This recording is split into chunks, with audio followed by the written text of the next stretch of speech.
یہ عزادار بنتا کیسے ہے؟ کس طرح عزادار بنتا ہے؟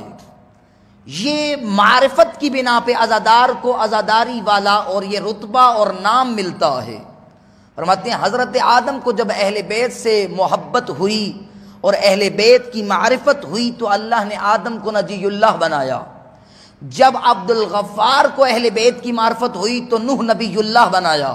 فرماتے ہیں جب شیس کو اللہ نے اہل بیت کی معرفت ہوئی تو انہیں ولی اللہ بنایا، اور جب حضرت یعقوب کو اہل بیت کی معرفت ہوئی تو عین اللہ بنایا، اور جب حضرت یوسف کو اہل بیت کی معرفت ہوئی تو وجہ اللہ بنایا۔ فرماتے ہیں جب بیداد کو اہل بیت کی معرفت ہوئی تو مقداد بنایا، جب بے ذر کو اہل بیت کی معرفت ہوئی تو ابو ذر بنایا، اور جب تم اور ہم جیسے گناہگاروں کو معرفت ہوئی تو اللہ نے عزادار حسین ابن علی بنا دیا۔